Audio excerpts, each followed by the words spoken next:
Wait a minute. Have you heard the weird tales of the Whistler?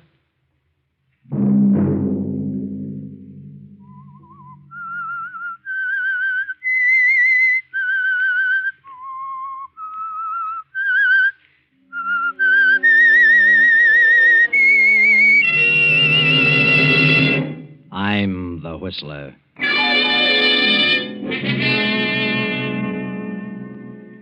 There's something wrong. Terribly wrong. I'm going to wait a few more days, and when I'm sure, I'm going to take care of you, Joe. Well, what do you mean? I'm going to kill you. Sunday night, and again CBS presents The Whistler.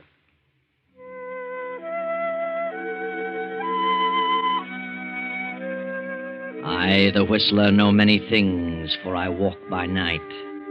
I know many strange tales, many secrets hidden in the hearts of men and women who have stepped into the shadows. I know the nameless terrors of which they dare not speak.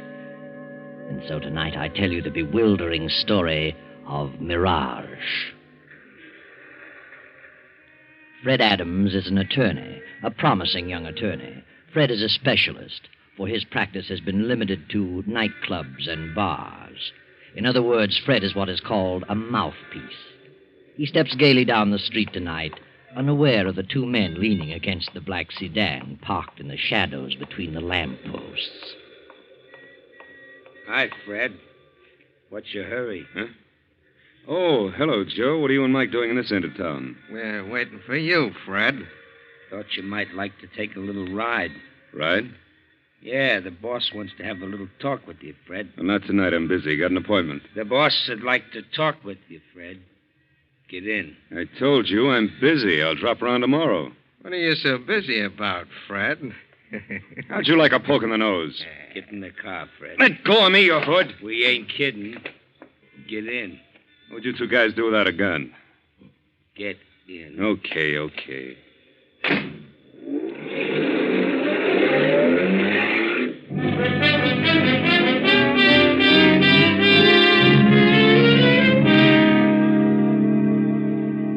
15 minutes later, Fred makes his way through the crowded tables of the Swank Tripoli Cafe toward a door marked manager. He hesitates a moment, glances at the two men beside him, and knocks. Across the room, a beautiful woman sits behind the desk, toying with a long cigarette holder. Come in, Freddie. Come in. Well, we got him, boss. And where do you think he was? Over on Park Avenue. How fancy. Wait outside, Joe. I want to talk to Freddie. Alone. Yeah. Sit down, Fred. Well, what's wrong? You in trouble again, Gloria? Would it matter to you if I were in trouble? Of course it would. Where have you been the past week? Has it been a week since I saw you last? You know it has. And a week is too long to suit me, Freddie. Well, you know my phone number. If anything had happened, you'd have found me. Doesn't make me very happy to think I have to go out looking for you. Kind of lets me down. Oh, for the love of Pete. What happened? Nothing's happened here at the cafe. Well, what's the matter then? It's you, Fred. It's what you've done. I haven't done anything. Why do you think I paid your way through law school? Well, because you wanted to. And because you needed a lawyer around. Is that all? I don't know. I thought we were together in this thing for keeps. Well, yeah. I'm still your attorney. What else do you expect of me? You have the nerve to sit there and say that. You know how I feel about you. You've always known. We've always been pals, good friends. Pals. Friends. Oh, Freddie. Now, what are you trying to say? I knew for the past 3 weeks that you were changed. Couldn't figure it out. But I found out this afternoon. Here it is in the paper. District Attorney's daughter to wed young lawyer. Well, what about it? Are you really in love with her, Fred? Certainly. Why shouldn't I be? I don't think you are. I knew you were campaigning for the DA in this last election. I know you're ambitious. I think you've got your eyes on a job in the DA's office, more than you have on the girl. I tell you, I love Brenda Gibson, and you can think whatever you like. Is she pretty? Very pretty. Young. I don't like the way you said that, Fred. I'm not so old. I didn't mean it that way. You're a very beautiful woman, Gloria. Am I? But, well, I don't know what it is. You've done everything in the world for me. No one could ask for more. And I've always cared more for you than any woman I've ever known. Until now. But there's something about Brenda. That, well, she's so different. Go on. I hate to say this to you, but I've got to make you understand. Brenda's intelligent. She comes from a fine family. She has culture. And I came up from the chorus. Now, Gloria, I didn't expect you to take it this way. Well, how did you expect me to take it? I didn't think you were really in love with me. It never occurred to me that you had any ideas about marriage. What do you think I am, a totem pole? I looked at our association more as a business arrangement. You financed me through school, and when I got up in the money, I'd pay you back. Oh, Fred, don't say any more. I know I've been blunt, but how else can I tell you? What else can I say? There's nothing you can say. But I'll tell you something. You're getting out of your element. You don't belong there. You belong here with me. And if you marry her, you'll live to regret the day you met her. Now, look. Don't be like that. Don't be a hard loser. You'd be better off dead. You don't mean that, Gloria? No. No, Fred, I didn't mean that. Oh, darling, please go before I say any more. I know I haven't a chance, but please go. I'm sorry, Gloria. Terribly sorry. Bye, Fred. I'll be seeing you. Goodbye, Gloria.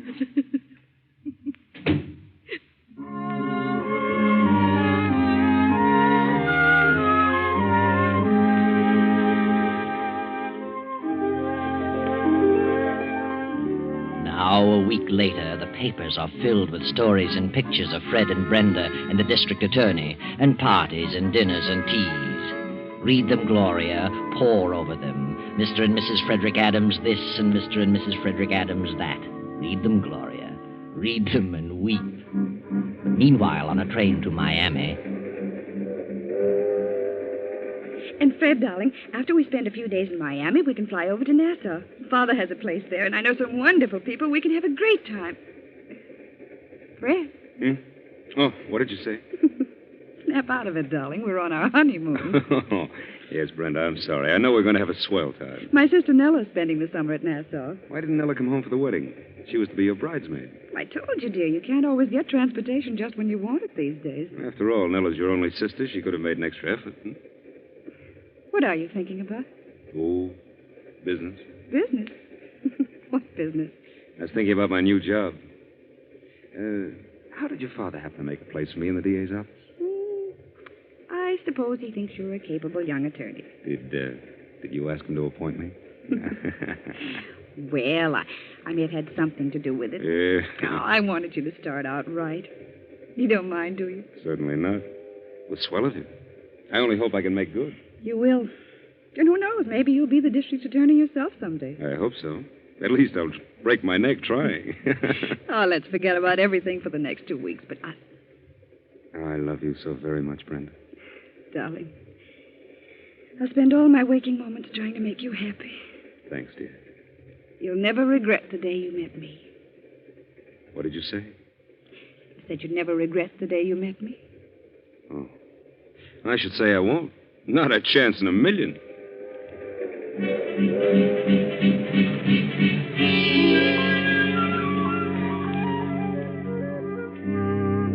Now the happy honeymoon is over, and Fred and Brenda are back home. Fred is in the district attorney's office and progressing nicely.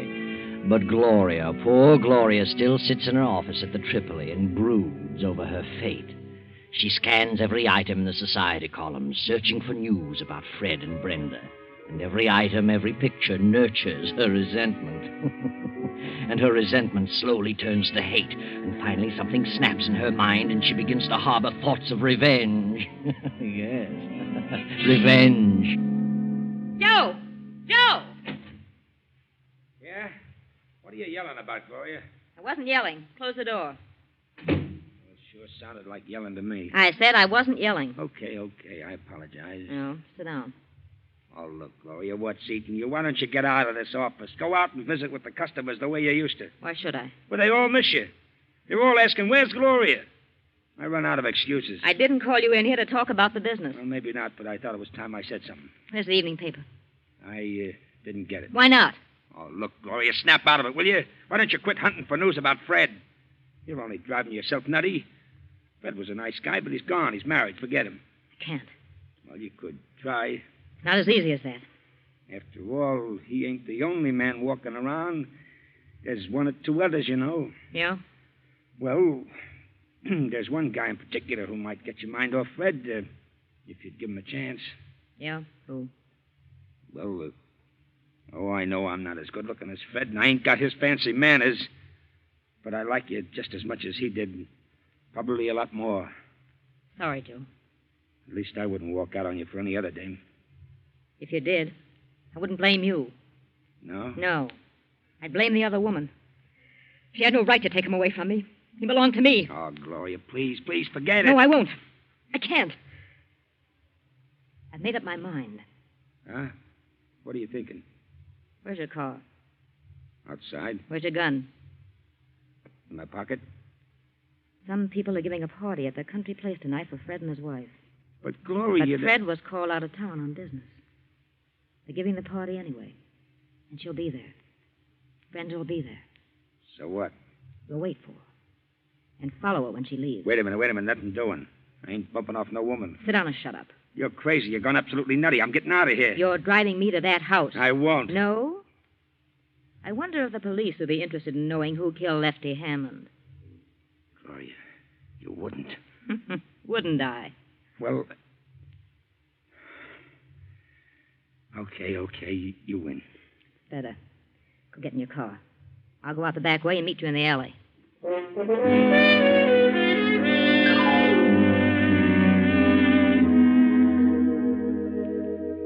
Gloria and Joe sit in the car in the deep shadows of a spreading tree. The hours drag on, and then about 1:30 in the morning, the party breaks up and the cars begin to leave.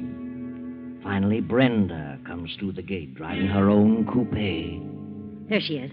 That's Brenda. Get going, Joe. Is she alone? Yes, she's alone.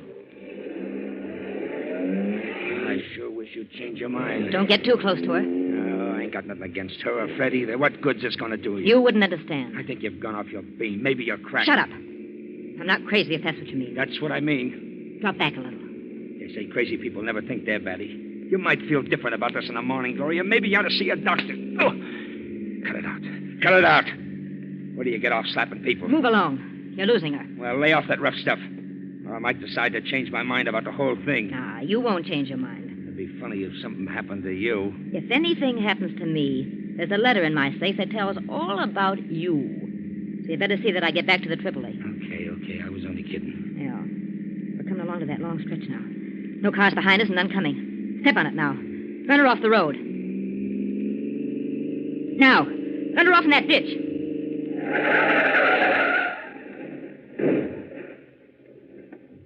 Say, what's the idea? Are you trying to wreck me? Get out of that car. What is this, a hold-up? Get out and shut up. I haven't anything but a couple of rings. Take her rings, Joe. Well, this is a new one. A woman bandit. Any money in your purse? A few dollars. Take the money and scatter the rest of the things around. Yeah.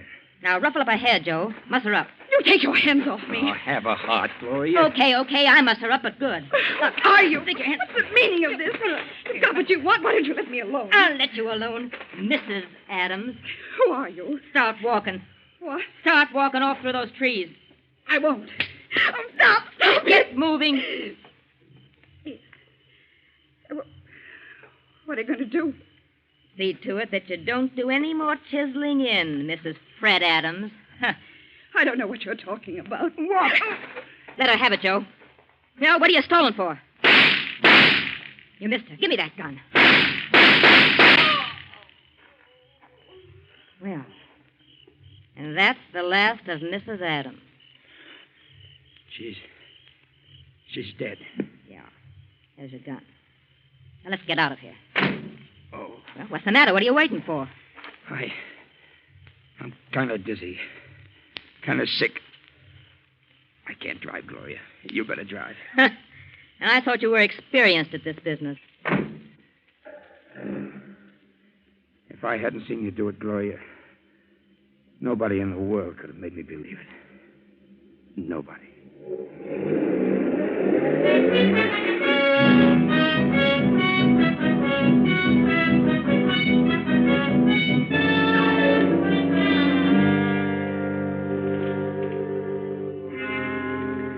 Anything about it in this morning's paper, Joe? No. No, not a thing about it. And it was the night before last, too. I can't understand it. Are you sure she was dead? Of course I'm sure. Well, what do you suppose could have happened? She couldn't have walked away. Say, maybe they haven't found her or the car yet, huh? It's impossible. At the main highway, hundreds of cars passed there in the course of a few hours. Well, maybe they've seen the car, but just thought it was a wreck. Yeah, maybe that's what it is. Hey, you better lay off that stuff, Joe. You've been drinking for 2 days now. Yeah, but I need it. I'm jittery. I got the willies like I never had before. Say, maybe I ought to drive by that place and see if the car's gone. Okay. Get back as soon as possible. Yeah, sure. I can't get it off my mind. I don't mind telling you, I'm scared. Go on. And quit talking so much.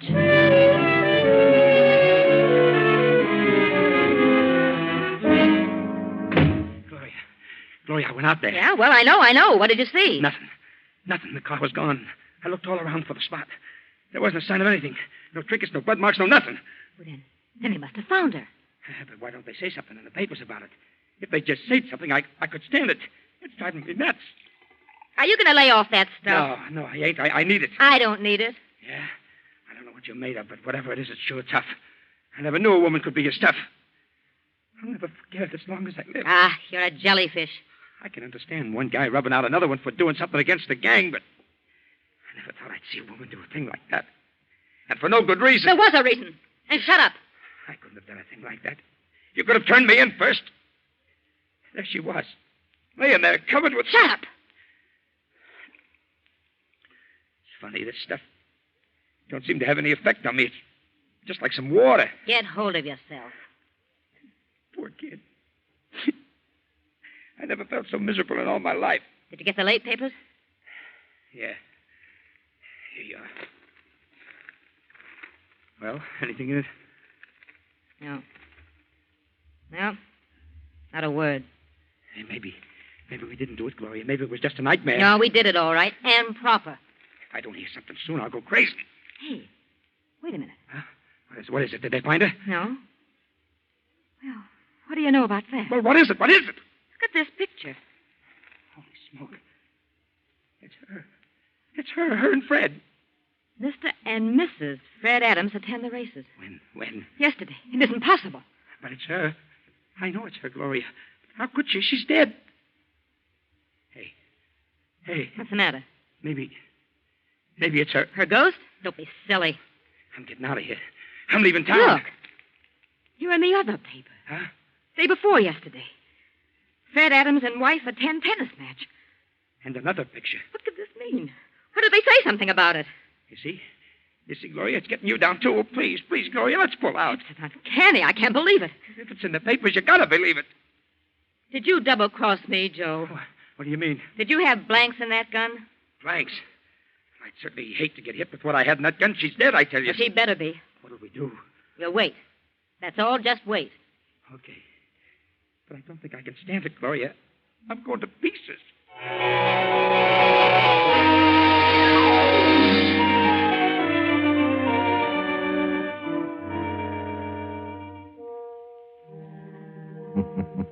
But they did wait. They waited for 2 more days, and Joe, fortified with his bottle, was able to hang on. Then Gloria began to crack under the strain of waiting. Joe, I can't stand it any longer. I gotta do it. Do what? I'm going to call Fred's apartment to see if she's there. I wouldn't.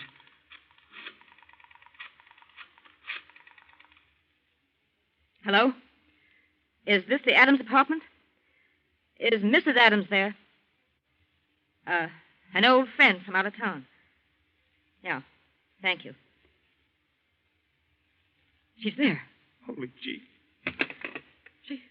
She answered. I heard her. You lied to me, Joe. I didn't lie. I didn't. I had bullets in that gun. I saw her, and she was dead. There's something wrong. Terribly wrong. I'm going to wait a few more days. I'll check again. And when I'm sure, I'm going to take care of you, Joe. What do you mean? I'm going to kill you. That's crazy. I don't think it would be safe to have you walking around and talking. Gloria, listen. Come on, we're going to my apartment and wait. The story's bound to break sooner or later. I'd rather get out of town. You're coming with me to my apartment. Get moving.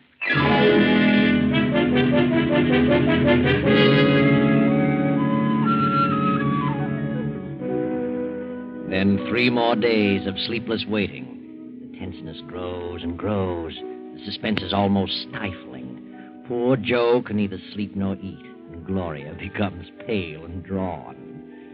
Then Joe finally emerges and goes on a little scouting tour about town to see what he can learn. Then on the next night, a knock at Gloria's apartment door. Who is it? It's me, Fred. Fred. Wait a minute. Hello, Gloria. What do you want, Fred? May I come in? I'd like to talk to you. Yeah, of course. Come in. It's rather late, but, well, I had to talk to you. What about? I never expected to see you around here again. Well, I was lonely. I had to talk to someone. Lonely. Well, sit down, Fred. Thanks. You look kind of tired, Gloria. What's wrong? Well, since you mentioned it, you look a bit weary yourself. What's wrong with you? Oh, nothing much. I sent you a check clearing up what I owed you. Did you get it? Yeah. There's something wrong, Fred. What is it? Oh, little trouble, that's all. Sort of trouble. Domestic? Domestic? What do you mean? That isn't... Isn't possible? Is that what you're going to say? Yes, I thought you were quite happy with your wife. Well, things can develop suddenly. I certainly found that out. Well, what happened? Or do you want to tell me? Yes. As a matter of fact, I do. Guess that's why I came here. You're always so darn understanding. You always knew the answers to things. But what happened? Well, I guess I really didn't belong in the upper crust. You had it figured out about right. Everything was all right until Brenda started to shape my career. Shape your career? Yes. She had everything all planned out for me. She and her father had it all figured out. I wanted to go into the DA's office and move up on my own initiative. They didn't want it that way. They wanted me to start out as a big shot. Did she leave you? Well, yes.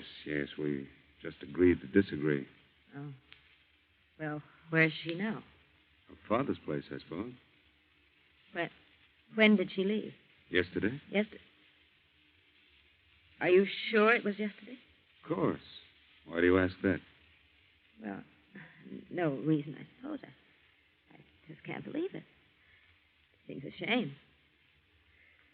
Well, I'm very sorry for you, Fred. Believe me.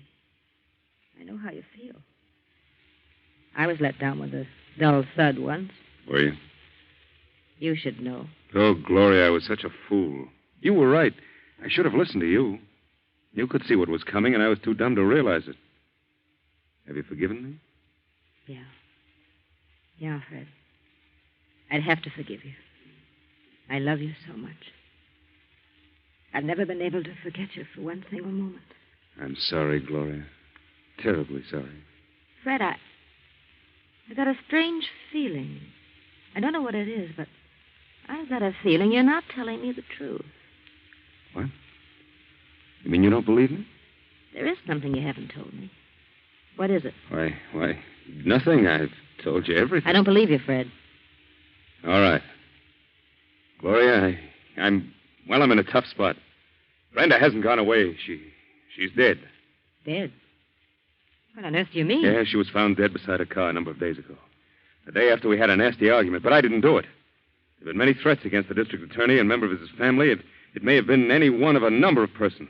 Nothing's been said about it in the paper. I know that. I know it. They purposely kept it quiet, hoping the real killer would show his hand. That's silly. Why should he? I don't know.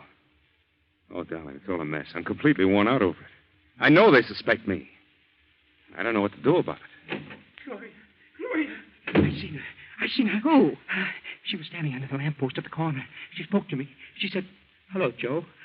How's Gloria? Shut up, you're drunk. No, it was her. It was Brenda. I ran for the elevator, and as the doors closed, she was coming into the lobby. She was terrible. Oh, pale and awful looking. You simpleton, you got the snakes. No, it was her. And she's coming up here. It's her.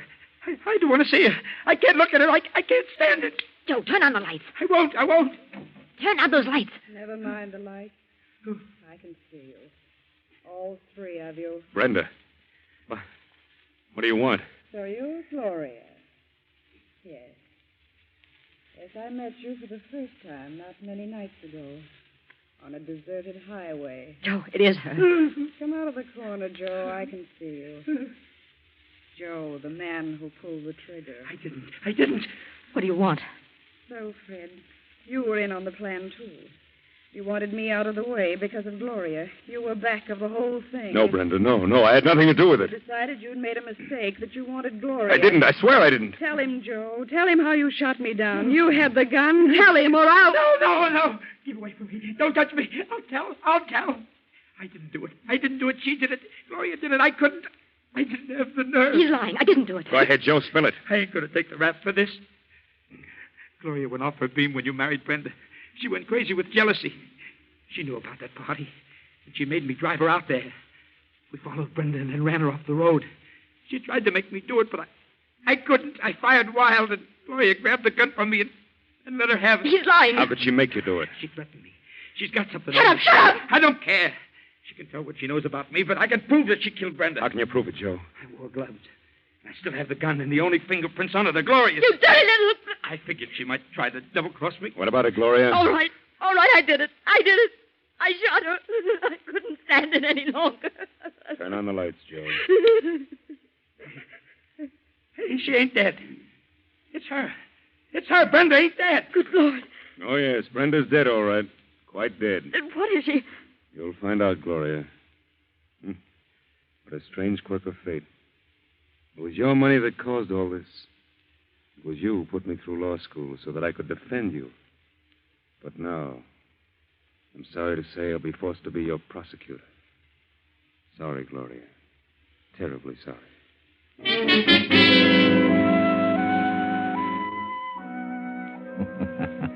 Well, Gloria, you've come to the end of your rope. Things didn't work out as you'd planned. You really killed Brenda that night. But Fred got a brilliant idea. He had Nella, Brenda's twin sister, come up from Nassau and pose as his wife. That's how all the pictures appeared in the papers. And it was Nella who just walked in on you and got a confession. And how did Fred know you were the one? Well, there were several suspects. But you, Gloria, made the mistake of phoning for Brenda too many times. And the police traced your calls. Too bad, Gloria. Jealousy is a terrible thing.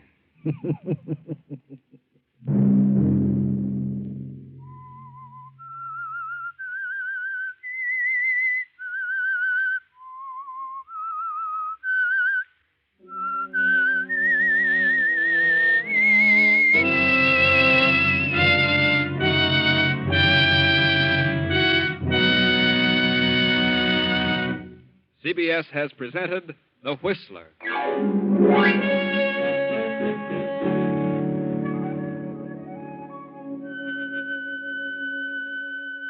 Original music for this production is composed and conducted by Wilbur Hatch. The Whistler is written and directed by J. Donald Wilson and originates from Columbia Square in Hollywood. Next week, Sunday at 9:15... I, the Whistler, will return to tell you the strange story out of the fog. Good night. This is the Columbia Broadcasting System.